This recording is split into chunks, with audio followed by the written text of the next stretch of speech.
एक इससे लगा हुआ सवाल है, तो पूछकर इस मुद्दे से आगे बढ़ते हैं कि ऑपोजिशन का कहना है कि ईडी की रेड हो, इनकम टैक्स की रेड हो, सीबीआई की रेड हो, वो हर बार ऑपोजिशन लीडर्स पर ही क्यों पड़ती है? भारतीय जनता पार्टी के लीडर क्या सब साफ सुथरे? ये एकदम सफेद झूठ है।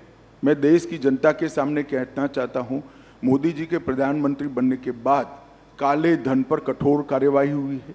ईडी काले धन पर कार्यवाही कर रही है और ईडी ने जितनी भी संपत्तियां कुर्क की है उसमें से 5% ही राजनीतिक दलों से जुड़े हुए लोगों की है। 95% काले धन वाले की है। ये भी काला ही धन है, मगर वो ऐसा चाहते हैं व्यवस्था जिसमें राजनेता पर कोई कार्यवाही ही न हो।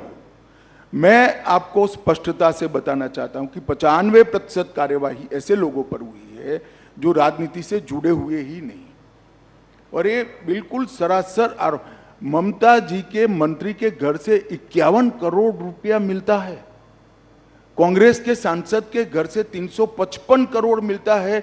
10 मशीन एसबीआई की गिनते गिनते थक जाती है, गर्म हो जाती है, और ये कहते हैं कार्यवाही ना हो।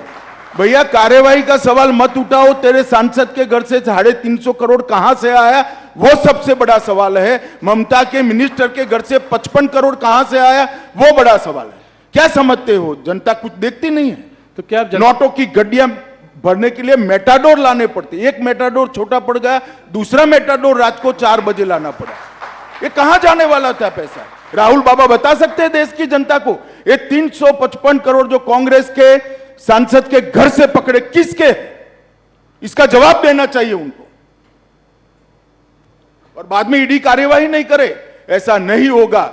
जो करप्शन करेगा उस पर कठोर कार्यवाही होगी और जेल की सलाखों के पीछे भी जाएंगे। और जहां तक सवाल है बीजेपी के नेताओं का सवाल है, इस देश में कोर्ट है।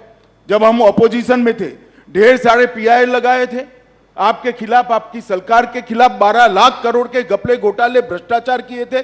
42 पीआईएल हुए थे। 42 पीआईएल में से 35 में ऑर्डर हुए थे, और आपकी ही सरकार ने आपके खिलाफ एफआईआर रजिस्टर करनी पड़ी। अगर हिम्मत है तो जाए कोर्ट में। और मैं कहता हूं, ये 12 लाख करोड़ के घपले, घोटाले, भ्रष्टाचार करने वाला इंडिया अलायंस, एक कांग्रेस पार्टी लोगों की आंख में धूल झोंकने के लिए, भ्रमित करने के लिए कह रही है।